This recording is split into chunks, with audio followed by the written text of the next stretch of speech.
Om.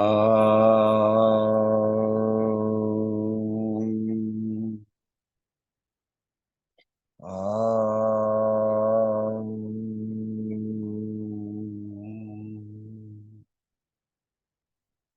Om.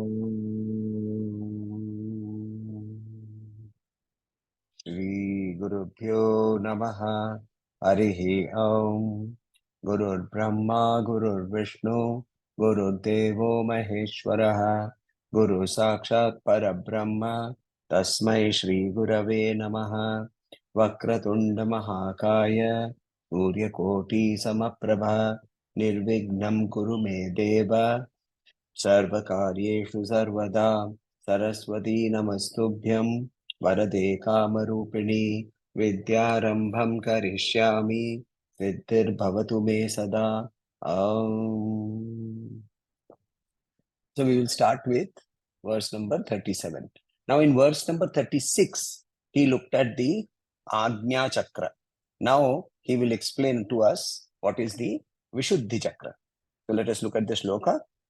विशुद्धौ ते शुद्धस्फटिकविशदं व्योमजनकम् विशुद्धौ ते शुद्धस्फटिकविशदं व्योमजनकम् शिवं सेवे देवीमपि शिवसमानव्यवसिताम् शिवं सेवे देवीमपि शिवसमानव्यवसिताम् विशुद्धौ ते शुद्धस्फटिकविशदं व्योमजनकम् शिवं सेवे देवीमपि शिवसमानव्यवसिताम् ययोकान्त्या यान्त्या शशिकिरणसारूप्यसरणे ययोः कान्त्या यान्त्या शशिकिरणसारूप्यसरणे विधूतान्तर्ध्वान्ता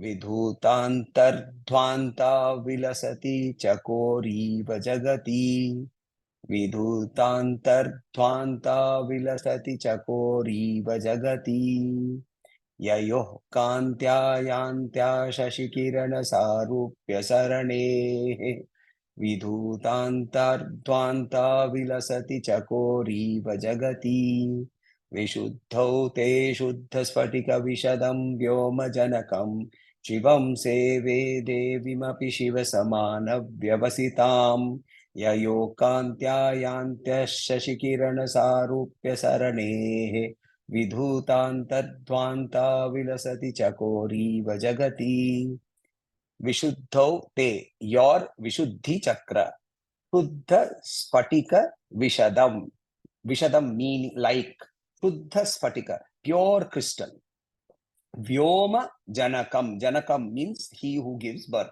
Janaka the king of Mithila is called Janak and that is because he was believed to be the father of the people, hence he was called the title, it was not his actual name. So similarly Vyoma Janakam. Janakam meaning giving birth to. Vyoma means Akasha. The element called Akasha. Shivam, Shiva. Seve, worship. Devi, Devim api. I worship Parashakti. Seve, meaning worship. Shiva Samana Vyavasitam. Shiva Samana meaning equal to Shiva. Vyavasitam in equality. Having been established in equality with Shiva. Yayoho. Whose meaning here Shiva and Shakti together. Kantya, Kanti is to shine. Kantya means effulgence, glow. Yantya, Shashikirana, Sarupya, Sarane, glowing like the radiance of the rays of the moon. Yantya, Shashikirana, Shashi means moon. Shashikirana, Sarupya, having the same form as Sarane. Vidhuta, Antardhvanta, having been covered, Vidhuta covered, Antardhvanta by the darkness of ignorance, Vilasati, shining, Chakoriva, Chakora is a partridge. It is believed that the partridge pines for the rainfall that comes from the moon during the crescent moon. So shining Vilasati, Chakoriva Jagati in this universe. So it says that they're just as exactly as the the partridge, it rejoices in the light of the moon. This universe, which is covered by darkness, is illuminated by the rays of the moon, not the actual moon, but the rays of, like the moon, that come from both of you, the Shiva and Shakti. Where do I worship you? I worship you in your Vishuddhi Chakra, which appears like a clear crystal, similar to Shiva. So the Sphatika Sankasham, that is the way Shiva is described. So here you are the creator of Akasha. Now in the previous verse, we saw that Agnya Chakra creates the Manas. Now Vishuddhi Chakra creates the first of the principal elements, the first of the Pancha Mahabhutas. Agnya Chakra is the will, Agnya, order of Shiva. It is where he decides to create. At Sahasrara, they are united. In unison, there is no form. There is no duality. And since there is no duality, there is no creation. So in Taittiriya Upanishad, this process of Panchikaran is very beautifully explained. Right? From the self came the Akasha, from the Akasha came the Vayu, and so on and so forth. So this right now, if we are seeing that Shiva is in Sahasrara, Kundalini, the Shakti, is perpetually in the process of creation, destruction, and protection. Jagata, Jayati, Gachati, Tishtati. Jayati means that which is born. Gachati means that which goes away. Tishtati means that which stays in between this going and coming. So in the Agnya Chakra, as Shiva's will manifests in the Agnya Chakra, now Shiva's will is nothing but Shakti. So Shiva's will manifests in the Agnya Chakra, and the desire to create happens. That is the Manas. The first thing that happens is the Manas gets created in the Agnya Chakra. Then the first creation happens, which is the Akasha. Then later on, as we proceed, we will see that the air got created in the Anahata Chakra. Fire got created in the Manipuraka Chakra, and so on and so forth. So he is saying that in the Agnya Chakra, in the previous verse, what did he say? He said that I am able to see Shiva in the Agnya Chakra of Parashakti. Now he says, I am seeing Shiva and Shakti together. In the earlier one, he saw Shakti and he saw Shiva residing in the Agnya Chakra of Shakti. Now he is saying that he is seeing Shiva and Shakti together.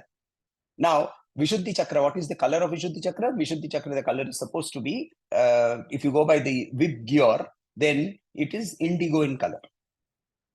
Right? It is blue. Sorry, it is blue in color. Indigo is here. Blue is the Vishuddhi Chakra. So, Vishuddhi Chakra, which is blue. But now, because Shiva is present, the chakra's color itself has changed. In Devi, ours will still be blue.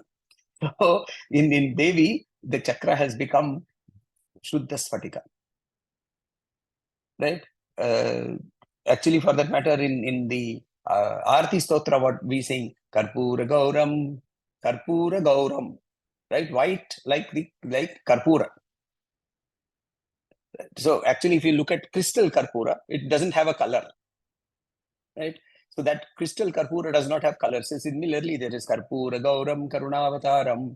So here we see that here, because of Shiva's presence in the Vishuddhi Chakra, the chakra itself has become crystal clear. Now, what happens when Shakti sits next to Shiva? Now, Shakti's color, what is Shakti's color? Red. Right? All types of red.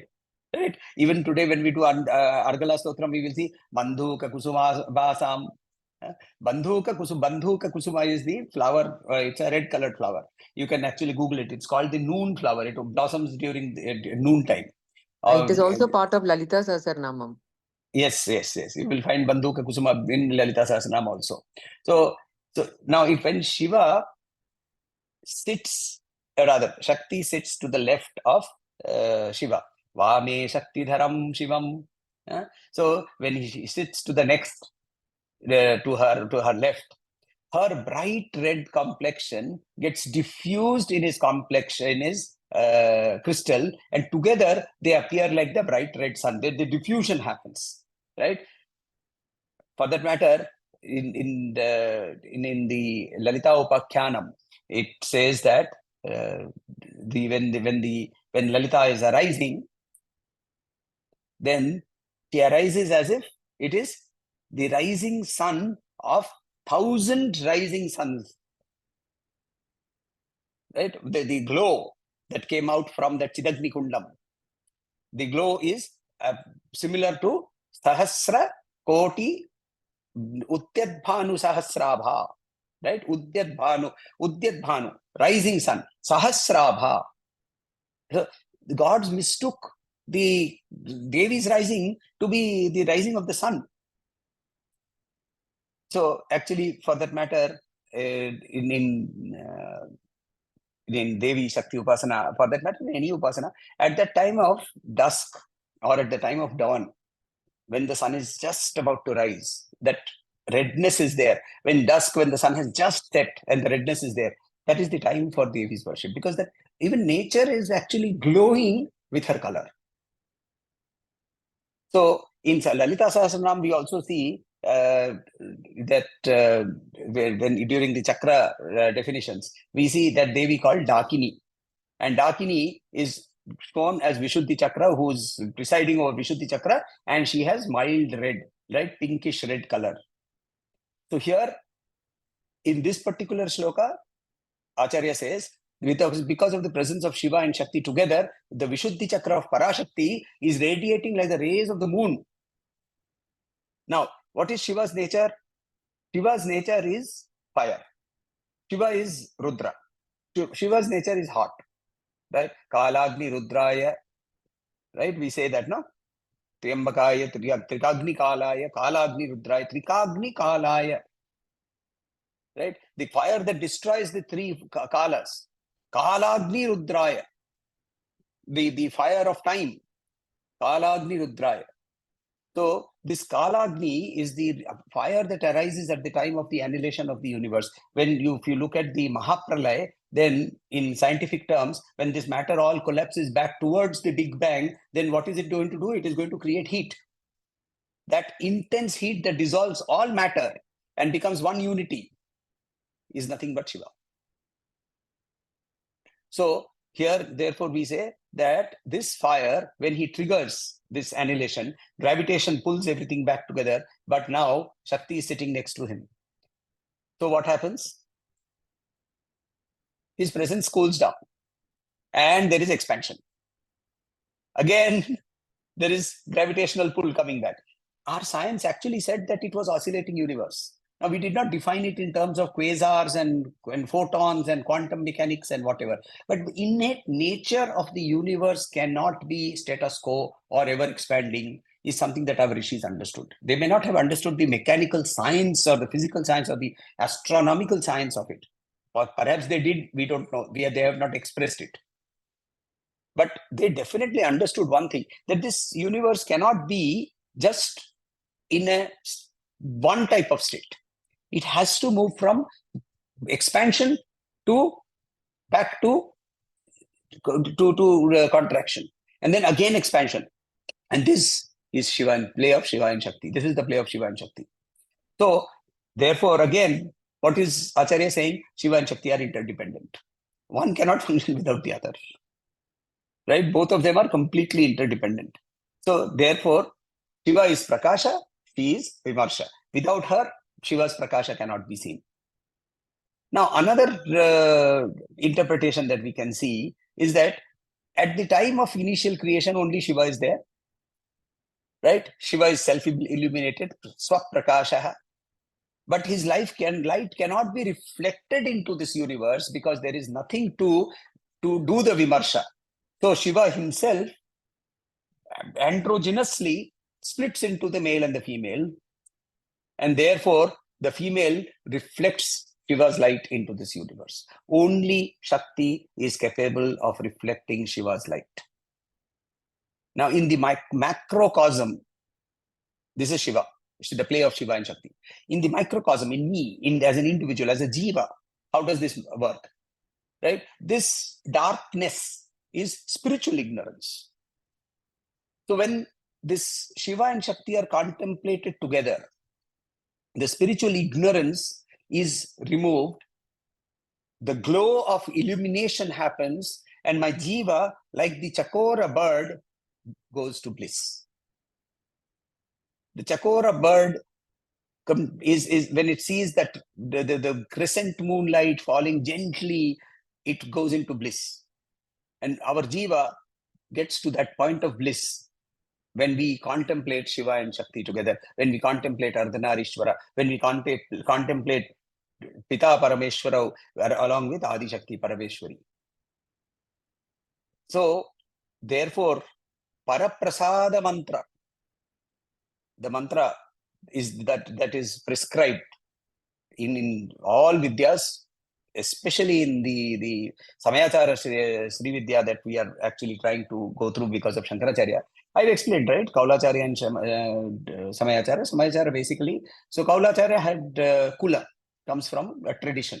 And it has a whole bunch of rituals that are involved in it, right? Actually, for that matter, there are known 11 or 12 variations to Sri Vidya.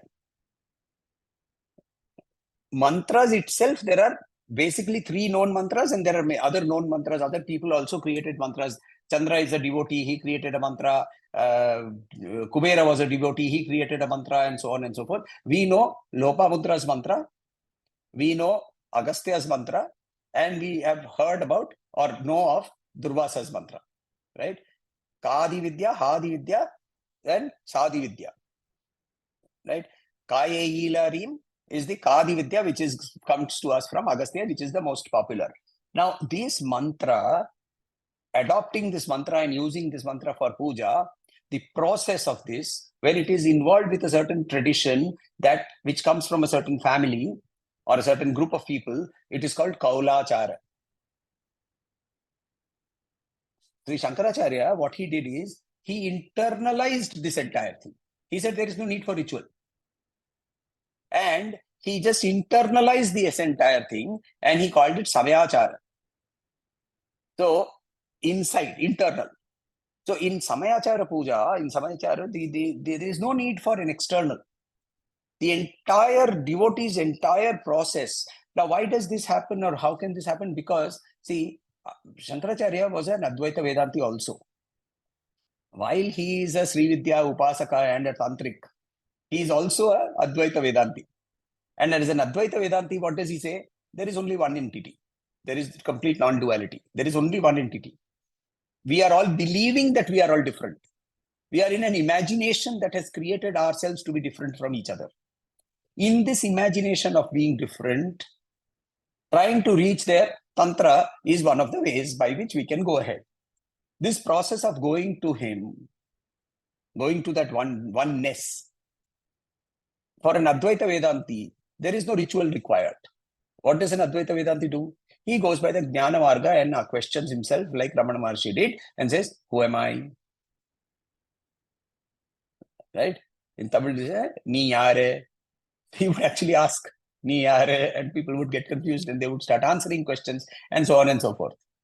I've told you the story, no, with Ramana Maharshi. So one person he went over there, he was told, who are you? So he said, I am such and such. I am Samir from Samir Parekh. So he said, okay, that is the name that was given to you, but who are you? Oh, so he must be asking about my parents. I am the son of such and such. No, that was the parentage that you are talking about. But who are you? Oh, I come from Calcutta. That is the place where you live. I am a chartered accountant. Oh, no, that is what you have achieved by studying. But who are you? And this chap said, now let me sit down and answer this question for myself. Because everything that we have around us is Nama Rupa, which is an Upadhi, which we have acquired. We have layered ourselves. So the whole process of Acharya was a mental process of questioning. And therefore, even the worship of Devi itself also became an internalized process. So no external was required in his case. So therefore he said, what is the Paraprasada mantra? Paraprasada mantra is called the Hamsa mantra. Hamsa. Now invert that. It becomes Soham. Soham. Right? That is the mantra. So it is the mantra that is the combination of our inhalation and exhalation. As we exhale, it is hum. As we inhale, it is sa. Sa. Ha, sa. Ha, sa. Now, where does this Paraprasada mantra originate? From her Vishuddhi Chakra. Because mantra has to have sound. Sound comes from space. Where did space get created? In the Vishuddhi Chakra. What did we see in the first line? He says, Vishuddhaute Shuddha Spatikam Vyoma Janakam. Vyoma Janakam. So from Vyoma came sound. From sound came the first sound, which is Aumkar. From Aumkar, it broke into Ha and Sa. So then, this state, when you are in that, with using the Paraprasada mantra, you contemplate the unique oneness of Shiva and Shakti. And like the Chakora bird, you attain Sarupya. The word Sarupya is also there in the shloka itself. You can see that, right? He says, Yantya Shashikirana Sarupya Sharane. So he attained Sarupya. Sarupya means attaining the same type of body, same type of form. Basically, it's, if you look at the American saying, it says, what does it say? It walks like a duck, it talks like a duck, it eats like a duck, then it is a duck. Right? So if you look like Shiva, you talk like Shiva, you behave like Shiva, then you are Shiva. So this is this particular shloka that leads us to this particular oneness. So that is the verse number 37. Right? Any questions? Otherwise, we will do Argala Stotra. Now, I explained earlier that in Saptashati, there are Purvanga and Uttaranga. Saptashati is 700 shlokas. Right? Basically, the story begins by Markandeya telling the story, which is why it is part of the Markandeya Purana. The story is being told of one king called Surat and a Vaishya, and they happen to meet in the forest. And in the forest, they talk about their own woes and troubles. The Vaishya has lost his wealth, the king has lost his kingdom, and then they stumble onto a particular rishi. They tell him his woes, and the rishi then now starts the story of Devi and says that you should worship Devi, then she will make things happen for you. So then he recites the story of the Devi. It is divided into 3 parts. The first part is the part where Devi is worshipped by Brahma, and she manifests in the form of Yoga Nidra, removes herself from the body of Mahavishnu. Vishnu wakes up and kills Madhukaitava. Right? This is the first part. Then is the second part. So this is called the, so this is the first part. The second part is where she is worshipped by the Devas, and she manifests in the form of Durga and kills Mahishasura. And then there is the third part where again she is worshipped by the Devas, but this time along with the Devas, the human beings also worship her, and she manifests in the form of Chandika, Parabhattarika, and she kills Shumbha, Nishubha, Raktabija, Chandamunda, etc., etc. In each of these, there is a beautiful stuti, Brahma stuti, then there is the Deva stuti, then there is the Narayani stuti. Right? Sarva Mangala Mangalya, etc., etc. All of these are the various stutis that come under each of these sections.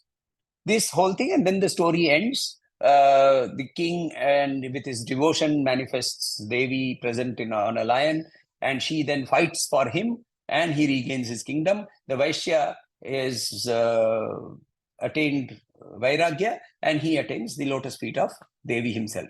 Devi herself. After this is over, then some other parts are read, called the three rahasya. Three small rahasya means secret. Secret. Therefore, if you go to a traditional pandit, he will read the last three chapters by whispering. Right? They are printed in a book.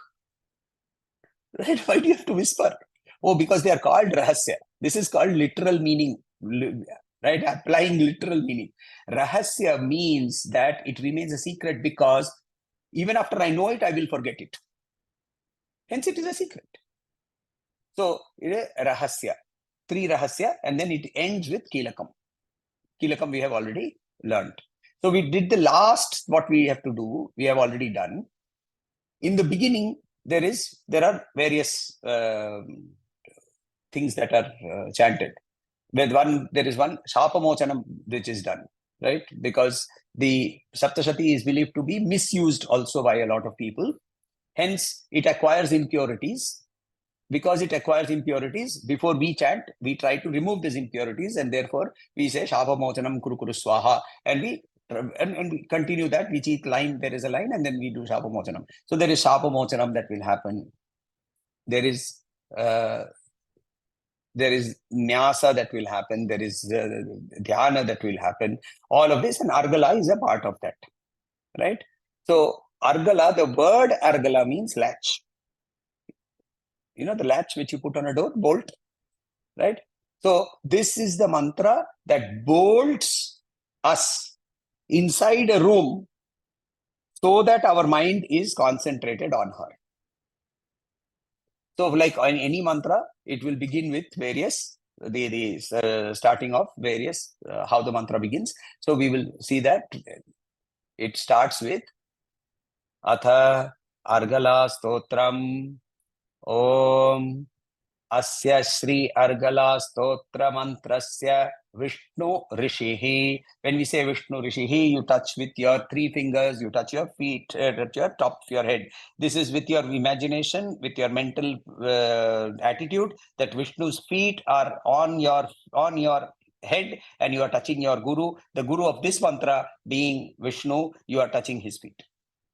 Anushtup Chandaha. When you touch Chandaha, Chanda comes from the lips. Therefore, you touch if you touch the lips, your hands become Juta. So you touch the top of between, the philtrum. So you touch this and say Anushtup Chandaha. Right? I've explained what is Anushtup Chandaha. We have various type of chandas. 32 syllables wala chanda is called Anushtup Chandaha.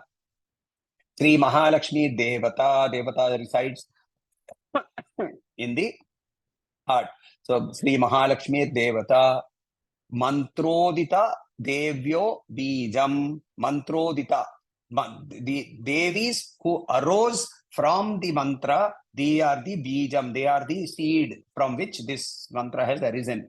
Mantrodita Bijam. Now, generally, a lot of people, depending upon the schools, Mantrodita Bijam, they touch the right side of their chest, right? And the next one will be Shakti, they will touch their left side of their chest. But traditionally, Bija comes from the sexual organ. So the sexual organ is touched. Now, obviously not physically touched, but that point is pointed to. That is the place where it is the Bijam, right? And Shakti is the base. Therefore, it will be, their feet are touched. The feet are touched. Now, it doesn't matter. We have to understand rather than physically do all this. So what it says here, Om Asya Sri Argala Stotra Mantrasya Vishnu Rishihi Anushtup Chandaha Sri Mahalakshmi Devata Mantrodita Devyo Bijam Navarno Mantra Shaktihi. Navarno. Navarno means 9 lettered. Right? Varna is letters. Navavarna is 9 letters. Right? We saw that mantra. Right? In the Kilakam, we saw that mantra. So, Navarno Mantra Shaktihi Sri Saptashati Mantra Stavam. Stavam means praise. Sri Saptashati Mantra Stavam Sri Jagadamba Prityarthe in the praise or in pleasing Jagadamba, Saptashati Patham, in the process of reading, Gatvena, in the process of reading, Jape Viniyogaha. Then after this is the standard formula, right? Who is the Rishi? Who is the Chanda? What is the Devata? Where is the Bijam? Where is the Shakti? Sometimes they even add Kilakam, right? In Vishnu Sahasranam, if you read, you will find Kilakam also. Three Saptashati Mantrastavam. And why am I reading this? I am reading this for praising you, for pleasing you. Then you have to imagine the form of the Devi in your mind. So it says, Bandhuka Kusuma Bhasam, shining, Kusuma, flower, Bandhuka Kusuma Bhasam, Panchamundadhi Bhasinim. Munda means skulls. Panchamundadhi Bhasinim, sitting on 5 skulls. Now, one of the Tantra methods of doing worship is to take a wooden platform, right? One part.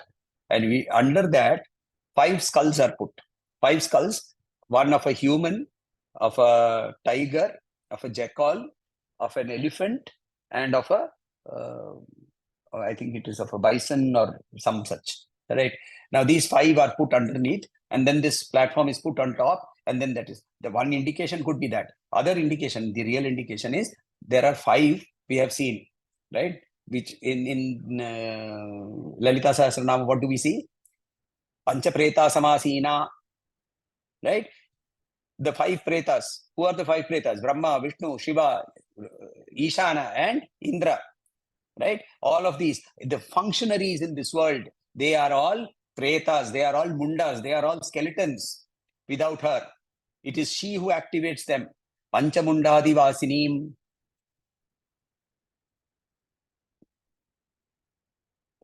Spurachandra Kalaratnam. Spurachandra Kalaratna Mukutam. Spurachandra, crescent moon. Crescent moon, Kala means part of 1/16th. So 1/16th moon. Kalaratna Mukutam, right? In the Mukuta, that's 1/16th Munda. Munda Malinim, she wears the necklace of Mundas. In Kali, she wears 54 skulls. These 54 are not human beings. They are the Varnas. They are Ka, Ga. If you count, there are 54 in the Sanskrit language. These 54, that is what she is wearing. She is a Varna Rupini, right? So therefore, Munda Malini, Trinetram, 3 eyes, Raktavasanam, wearing red clothes, Pinonnata Ghatastanim, like 2 round pots. The breasts are raised, and they are like 2 round pots, Ghatastanim. Now her hands, Pustakam, Akshamalam, Varam is the of blessing, and Abhaya, which is the hand going down, pointing downward. Sorry, Abhaya is this, Vara is this. Abhayakam Kramat, Pustakam Chakshamalam Cha, Varam Chabhayakam Kramat. Dadatim gives, Smaren Nityam Uttaramnaya Manitam. So she is one who is devoted, who is praised by all. This is the form of the Devi that we are worshipping. Now another mantra for the dhyana is also given. So you can use this one or you can use the other one. I use both. Okay. I love both. I love the second one also. Ya Chandi Madhukaitabhadi Daityadalani Ya Mahishon Mulini. So the meanings are very simple. Chand, the she who destroyed Chanda. Madhukaitabhadi, the Daitya Dalani, all the Daityas like Madhu and Kaitaba who she killed. Mahishon Mulini, Mahishasur she destroyed. Ya Dhumrekshana Chanda Munda Mathani. Dhumraksha was a Rakshasa who was also destroyed. He was sent by Dhumralochana, was sent by Shumbha, and she said hum, and he turned into ashes. Right? So Dhumrekshana Chanda Munda Mathani. Ya Rakta Bija Shani, Rakta Bija, another of the famous Daityas who she destroyed. Takti, Shumbha Nishumbha Daitya Dalani. Shumbha Nishumbha Daitya Dalani. Ya Siddhi Datri Para, she who gives all the successes. Sa Devi, Sa Devi, Navakoti Murti, right? With 9 crores of forms. that Sahitam, with 9 crores of forms that you take, Mam Patu Vishweshwari, please protect me, Vishweshwari. So the chanda for this, the way it is recited, I will recite it in the chanda. Bandhuka kusuma bhasam panchamundadi vasinim Surachandra kalaratna mukutam mundamalinim Trinetram raktavasanam Tinonnata ghatastanim Pustakam chakshamalam cha Varam cha bhayakam kramat Tadatim smaren nityam Uttaram nayamanitam. The second one. या चंडी मधुकैटभादि दैत्यदलनी या महिषोन्मूलिनी या धूम्रेक्षण चंडमुंडमथनी या रक्तबीजाशनी शक्ति शुंभ निशुंभ दैत्यदलनी या सिद्धिदात्री परा सा देवी नवकोटि मूर्ति सहिता मां पातु Vishweshwari. And then before we start, Om Namah Chandikayai Markandeya Uvacha, and then Markandeya will tell us the stotra, will tell us the mantra. Right? So, Argala Stotra we will do very fast, because while the Stotra itself is long, one line is continuously repeated. One line is continuously repeated. Rupam Dehi, Jayam Dehi, Yasho Dehi, Disho Dehi. We will have to first understand it in once. After that, every time it is same, so it is repeated. So we will do every alternate line only. Right? I will give you the whole thing, but as we progress, so 10 shlokas or 15 shlokas at a time. So let us end.